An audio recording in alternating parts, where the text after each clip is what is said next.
Hello दोस्तों, स्वागत है हमारे चैनल पर। आप सभी दोस्तों को राधे राधे। तो दोस्तों, आज हम इस वीडियो में बात करने वाले हैं भगवान श्री कृष्ण के 14 रहस्य के बारे में, जिन्हें जान के आप ही हैरान रह जाएंगे। तो दोस्तों, टाइम को वेस्ट न करते हुए चलिए वीडियो को शुरू करते हैं। पहला रहस्य, किस रंग के थे श्री कृष्ण?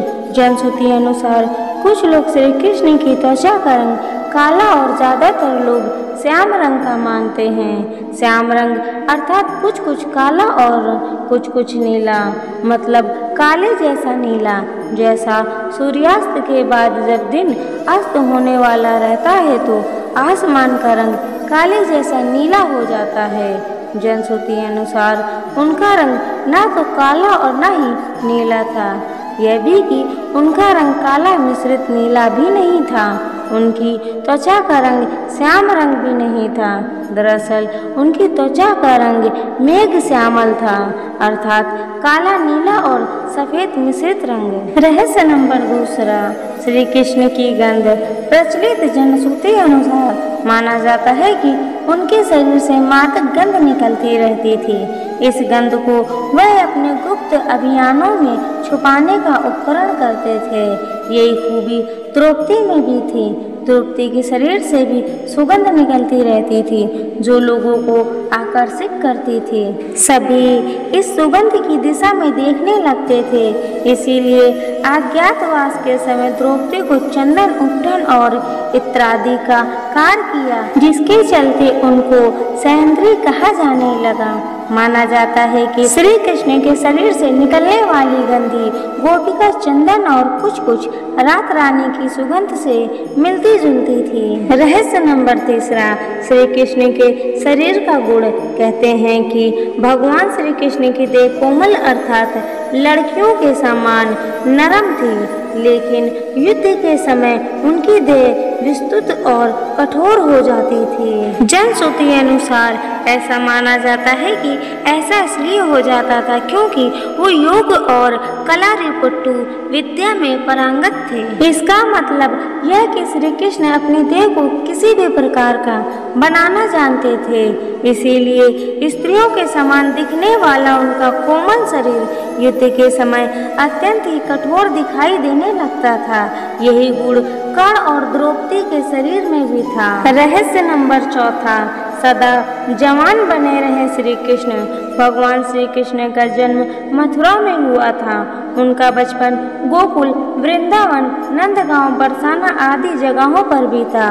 द्वारिका को उन्होंने अपना निवास स्थान बनाया और सोमनाथ के पास स्थित प्रभास क्षेत्र में उन्होंने देह छोड़ दी। दरअसल भगवान श्री कृष्ण इसी प्रभाव क्षेत्र में अपने कुल का नाश देखकर बहुत व्यथित हो गए थे। वह तभी से वहीं रहने लगे। एक दिन वो एक वृक्ष के नीचे विश्राम कर रहे थे, तभी किसी बहेलिये ने उनको हिरण समझकर तीर मार दिया। यह तीर उनके पैरों में जाकर लगा और तभी उन्होंने देह त्याग करने का निर्णय ले लिया। एक दिन वह इसी प्रभाव क्षेत्र के वन में एक पीपल के वृक्ष के नीचे योग निद्रा में लेटे थे। तभी जरा नामक एक बहेलिये ने भूलवश उन्हें हिरण समझकर विष युक्त बाण चला दिया, जो उनके पैर के तलवे में जाकर लगा और भगवान श्री कृष्ण ने इसी को बहाना बनाकर देह त्याग कर दी। जनश्रुति अनुसार भगवान श्री कृष्ण ने जब देह त्याग किया तब उनकी देह के केश ना तो श्वेत थे और न ही उनके शरीर पर किसी प्रकार से झुर्रियां पड़ी थी, अर्थात वह 119 वर्ष की उम्र में भी युवा जैसे ही थे। रहस्य नंबर पांचवा, श्री कृष्ण की द्वारिका। भगवान श्री कृष्ण ने गुजरात के समुद्री तट पर अपने पूर्वजों की भूमि पर एक भव्य नगर का निर्माण किया था। कुछ विद्वान कहते हैं कि उन्होंने पहले से उजाड़ पड़ी कुश स्थली को फिर से निर्मित करवाया था। माना जाता है कि भगवान श्री कृष्ण अंतिम वर्ष को छोड़कर कभी भी द्वारिका में 6 महीने से ज्यादा नहीं रहे। जो भी हो, श्री कृष्ण की इस नगरी को विश्वकर्मा और मैं दानव ने मिलकर बनवाया था। विश्वकर्मा देवताओं के और मैं दानव असुरों के इंजीनियर थे। दोनों ही राम के काल में भी थे। इतिहासकार मानते हैं कि द्वारिका जल में डूबने से पहले नष्ट की गई थी। किसने नष्ट किया होगा द्वारिका को, यह सवाल अभी भी बना हुआ है। हालांकि समुद्र के भीतर द्वारिका के अवशेष ढूंढ लिए गए हैं। वहाँ उस समय के जो बर्तन मिले हैं वह 1528 ईस्वी पूर्व से 3000 ईस्वी पूर्व के बताए गए हैं। रहस्य नंबर 6, मार्शल आर्ट के जन्मदाता थे श्री कृष्ण। भारतीय परंपरा और जनश्रुति अनुसार भगवान श्री कृष्ण ने ही मार्शल आर्ट का आविष्कार किया था। दरअसल पहले इसे कलारीपयट्टू कहा जाता था। इस विद्या के माध्यम से ही उन्होंने चारों और मुष्टिक जैसे मल्लों का वध किया था। तब उनकी उम्र 16 वर्ष की थी। मथुरा में दुष्ट रजक के सिर को हथेली के प्रहार से काट दिया था। जनश्रुतियों के अनुसार श्री कृष्ण ने मार्शल आर्ट का विकास ब्रज क्षेत्र के वनों में किया था। डांडिया रास उसी का एक नृत्य रूप है। कलारीपयट्टू विद्या के प्रथम आचार्य श्री कृष्ण को ही माना जाता है। हालांकि इसके बाद इस विद्या को अगस्त्य मुनि ने प्रचलित किया था। इस विद्या के कारण ही नारायणी सेना भारत की सबसे भयंकर प्रहारक सेना बन गई थी। श्री कृष्ण ने ही कलारीपयट्टू की नींव रखी, जो बाद में आधुनिक मार्शल आर्ट में विकसित हुई। आज भी यह विद्या केरल और कर्नाटक में प्रचलित है। श्री कृष्ण ने इस विद्या को अपनी नारायणी सेना को सिखा रखा था। डांडिया रास इसी का एक रूप है। मार्शल आर्ट के कारण उस काल में नारायणी सेना को भारत की सबसे भयंकर प्रहारक माना जाता था। रहस्य नंबर 7, परशुराम जी ने दिया था सुदर्शन चक्र। श्री कृष्ण के पास यूं तो कई प्रकार के दिव्य अस्त्र थे, लेकिन सुदर्शन चक्र मिलने के बाद सभी और उनकी साख बढ़ गई थी। श्री कृष्ण को भगवान परशुराम ने सुदर्शन चक्र प्रदान किया था, तो दूसरी ओर वो पशुपतास्त्र चलाना भी जानते थे। पशुपतास्त्र शिव के बाद श्री कृष्ण और अर्जुन के पास ही था। इसके अलावा उनके पास प्रशोपास्त्र भी था, जो शिव वसुगढ़ भीष्म के पास ही था। रहस्य नंबर 8, शिव और श्री कृष्ण का जीवाणु युद्ध। प्रचलित मान्यता अनुसार श्री कृष्ण ने आश्रम में बाणासुर और भगवान शिव से युद्ध के समय महेश्वर ज्वर के विरुद्ध वैष्णव ज्वर का वियोग का विषय का प्रथम जीवाणु युद्ध लड़ा था। हालांकि यह शोध का विषय हो सकता है। युद्ध का कारण श्री कृष्ण से प्रद्युम्न का और प्रद्युम्न से अनिरुद्ध का जन्म हुआ। प्रद्युम्न के पुत्र तथा श्री कृष्ण के पुत्र अनिरुद्ध की पत्नी के रूप में उषा की ख्याति है। अनिरुद्ध की पत्नी उषा शोणितपुर के राजा बाणासुर की कन्या थी। अनिरुद्ध और उषा आपस में प्रेम करते थे। उषा ने अनिरुद्ध का हरण कर लिया था। बाणासुर को अनिरुद्ध उषा का प्रेम पसंद नहीं था। उसने अनिरुद्ध को बंधक बना लिया था। बाणासुर को शिव का वरदान प्राप्त था। भगवान शिव को इसके कारण श्री कृष्ण से युद्ध करना पड़ा था। अंत में देवताओं के समझाने के बाद यह युद्ध रुका था। भगवान श्री कृष्ण 64 कलाओं में दक्ष थे। एक ओर वो सर्वश्रेष्ठ धनुर्धर थे, तो दूसरी ओर वो द्वंद्व युद्ध में भी माहिर थे। इसके अलावा उनके पास कई अस्त्र और शस्त्र थे। उनके धनुष का नाम सारंग था, उनके खड्ग का नाम नादक, गदा का नाम कौमुदकी और शंख का नाम पंचजय था, जो गुलाबी रंग का था। श्री कृष्ण के पास जो रथ था उसका नाम जैत्र, दूसरे का नाम गरुड़ ध्वज था। उनके सारथी का नाम दारुक था और उनके अश्वों का नाम शैव्य सुग्रीव, मेघपुष्प और बलाहक था। रहस्य नंबर 9, श्री कृष्ण की प्रेमिका और पत्नियां। श्री कृष्ण के बारे में अक्सर कहा जाता है कि उनकी 16,000 पटरानियां थीं, लेकिन यह तथ्य गलत है। उनकी मात्र 8 पत्नियां थीं। श्री कृष्ण की जिन 16,000 पटरानियों के बारे में कहा जाता है, दरअसल वे सभी भौमासुर, जिसे नरकासुर भी कहते हैं, उसके यहाँ बंधक बनाई गई महिलाएं थीं, जिनको श्री कृष्ण ने मुक्त कराया था। ये महिलाएं किसी की माँ थी, किसी की बहन तो किसी की पत्नियां थीं, जिनको भौमासुर अपहरण करके ले गया था। दरअसल ब्रह्मवर्त पुराण, गीत गोविंद और जनश्रुतियों में इसका जिक्र है कि राधा, ललिता आदि उनकी प्रेमिकाएं थीं। राधा की कुछ सखियां भी श्री कृष्ण से प्रेम करती थी, जिनके नाम निम्न हैं: चित्रा, सुदेवी, ललिता, विशाखा, चंपकलता, तुंग विद्या, इंदुलेखा आदि। ब्रह्मवर्त पुराण अनुसार श्री कृष्ण की कुछ ही प्रेमिकाएं थीं, जिनके नाम इस तरह हैं: चंद्रावली, श्यामा, पदा, राधा, ललिता, विशाखा तथा भद्रा। माना जाता है कि ललिता नाम की प्रेमिका को मोक्ष नहीं मिल पाया था, तो बाद में उसने मीरा के नाम से जन्म लिया। श्री कृष्ण की प्रेमिका राधा का जिक्र महाभारत में कहीं भी नहीं मिलता है। इसके अलावा सबसे पुराने हरिवंश और विष्णु पुराण में भी राधा का जिक्र नहीं मिलता। भागवत पुराण में भी राधा का जिक्र नहीं मिलता। ब्रह्मवर्त पुराण के बारे में कहा जाता है कि संभवतः यह चाणक्य या गुप्त काल में लिखा गया था।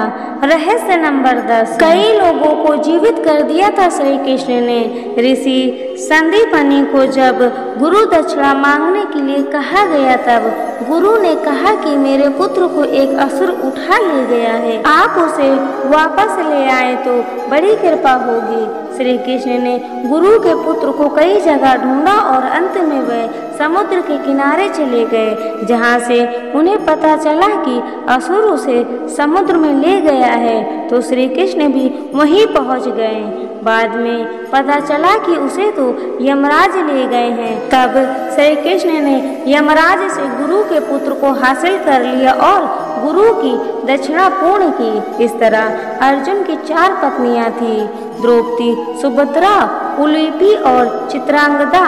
द्रौपदी से सूतकर्मा और सुभद्रा से अभिमन्यु, उलूपी से इरावत, चित्रांगदा से वज्रवाहन नामक पुत्रों की प्राप्ति हुई। अभिमन्यु का विवाह महाराज विराट की पुत्री उत्तरा से हुआ। महाभारत युद्ध में अभिमन्यु वीरगति को प्राप्त हुए। जब महाभारत का युद्ध चल रहा था, तब उत्तरा गर्भवती थी। उसके पेट में अभिमन्यु का पुत्र पल रहा था। द्रोण पुत्र अश्वत्थामा ने यह संकल्प लेकर ब्रह्मास्त्र छोड़ा था कि पांडवों का वंश नष्ट हो जाए। द्रोण पुत्र अश्वत्थामा के ब्रह्मास्त्र प्रहार से उत्तरा ने मृत शिशु को जन्म दिया था, किंतु भगवान श्री कृष्ण ने अभिमन्यु उत्तरा पुत्र को ब्रह्मास्त्र के प्रयोग के बाद भी फिर से जीवित कर दिया था। यही बालक आगे चलकर राजा परीक्षित नाम से प्रसिद्ध हुआ। परीक्षित के प्रतापी पुत्र हुए जन्मेजय। ऐसे कई उदाहरण हैं जबकि भगवान श्री कृष्ण ने लोगों को फिर से जीवित कर दिया। भीम पुत्र घटोत्कच के पुत्र बर्बरी की गर्दन कटी होने के बावजूद श्री कृष्ण ने उसे महाभारत युद्ध की समाप्ति तक जीवित रखा। रहस्य नंबर 11, श्री कृष्ण का दिल। हिंदू धर्म के बेहद पवित्र स्थल और 4 धामों में से एक जगन्नाथपुरी की धरती को भगवान विष्णु का स्थल माना जाता है। स्थानीय मान्यताओं के अनुसार कहते हैं कि इस मूर्ति के भीतर भगवान श्री कृष्ण का दिल का एक पिंड रखा हुआ है, जिसमें ब्रह्मा विराजमान है। दरअसल जनश्रुति के अनुसार जब श्री कृष्ण की मृत्यु हुई, तब पांडवों ने उनके शरीर का देह संस्कार कर दिया, लेकिन श्री कृष्ण का दिल पिंड जलता ही रहा। हृदय के आदेश अनुसार पिंड को पांडवों ने जल में प्रवाहित कर दिया। उस पिंड ने लट्ठे का रूप ले लिया। राजा इंद्रद्युम्न, जो कि भगवान जगन्नाथ के भक्त थे, यह लट्ठा उनको मिला। उन्होंने इसे जगन्नाथ की मूर्ति के भीतर स्थापित कर दिया। उस दिन से लेकर आज तक वह लट्ठा भगवान जगन्नाथ के मूर्ति के भीतर है। हर 12 वर्ष के अंतराल के बाद जगन्नाथ की मूर्ति बदलती है, लेकिन यह लट्ठा उसी में रहता है। रहस्य नंबर 12, नहीं हुआ था यदुवंश का नाश। महाभारत युद्ध की समाप्ति के बाद जब युधिष्ठिर का राज तिलक हो रहा था, तब कौरवों की माता गांधारी ने महाभारत युद्ध के लिए श्री कृष्ण को दोषी ठहराते हुए श्राप दिया कि जिस प्रकार कौरवों के वंश का नाश हुआ है, ठीक उसी प्रकार यदुवंश का भी नाश होगा। श्राप के चलते श्री कृष्ण द्वारका लौटकर यदुवंशियों को लेकर प्रभास क्षेत्र में आ गए। कुछ दिनों बाद महाभारत युद्ध की चर्चा करते हुए सात्यकी और कृतवर्मा में विवाद हो गया।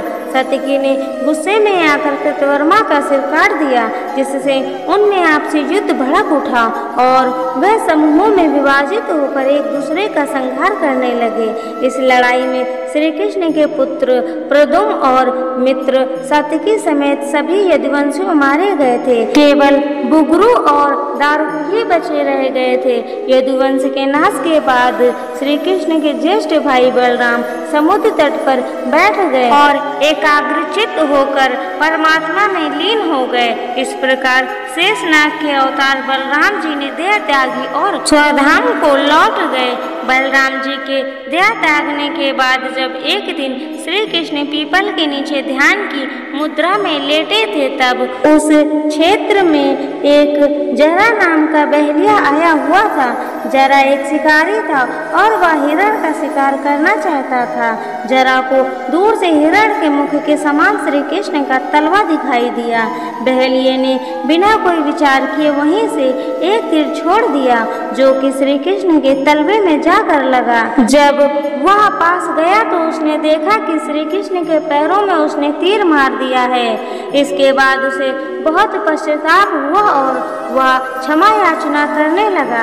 तब श्री कृष्ण ने बहेलिये से कहा कि जरा तू डर मत, तूने मेरे मन का काम किया है, अब तू मेरी आज्ञा से स्वर्गलोक प्राप्त करेगा। बहेलिये के जाने के बाद श्री कृष्ण के पास अर्जुन पहुँचे। अर्जुन को देखकर श्री कृष्ण ने कहा कि वह द्वारिका जाकर सभी को ये बताए कि पूरा यदुवंश नष्ट हो चुका है और बलराम के साथ श्री कृष्ण भी स्वधाम लौट चुके हैं। अतः सभी लोग द्वारका छोड़ दो, क्योंकि यह नगरी अब जलमग्न होने वाली है। मेरी माता पिता और सभी प्रियजन इंद्रप्रस्थ को चले जाएं। यह संदेश लेकर अर्जुन वहां से चला गया। इसके बाद उस क्षेत्र में सभी देवता और स्वर्ग की अप्सराएं, यक्ष, किन्नर, गंधर्व आदि आए और उन्होंने श्री कृष्ण की आराधना की। आराधना के बाद श्री कृष्ण ने अपने नेत्र बंद कर लिए और वे सशरीर ही अपने धाम को लौट गए। श्रीमद् भागवत के अनुसार जब श्री कृष्ण और बलराम के स्वधाम गमन की सूचना उनके परिजनों तक पहुंची तो उन्होंने भी इस दुख से प्राण त्याग दिए। देवकी, रोहिणी, वासुदेव, बलराम जी की पत्नियां, श्री कृष्ण की पटरानियां आदि सभी ने शरीर त्याग दिए। इसके बाद अर्जुन ने यदुवंश के नियमित पिंडदान और श्राद्ध आदि संस्कार किए। यदुवंश के बचे हुए लोग महाभारत और पुराणों के अनुसार इन संस्कारों के बाद यदुवंश के बचे हुए लोगों को लेकर अर्जुन इंद्रप्रस्थ लौट आए। इसके बाद श्री कृष्ण के निवास स्थान को छोड़कर शेष द्वारिका समुद्र में डूब गई। यदि यदुवंश के लोग बच गए थे तो क्या उनका वंश नष्ट नहीं हुआ था? श्री कृष्ण के स्वधाम लौटने की सूचना पाकर सभी पांडवों ने भी हिमालय की ओर यात्रा आरंभ कर दी थी। इसी यात्रा में ही एक एक करके पांडव भी शरीर का त्याग करते गए। अंत में युधिष्ठिर सशरीर स्वर्ग पहुँचे थे। रहस्य नंबर 13, वानर राज बाली ही था जरा बहेलिया। पौराणिक मान्यताओं के अनुसार प्रभु ने त्रेता में राम के रूप में अवतार लेकर बाली को छुप कर तीर मारा था। श्री कृष्ण अवतार के समय भगवान ने उसी बाली को जरा नामक बहेलिया बनाया और अपने लिए वैसी ही मृत्यु चुनी जैसी बाली को दी थी।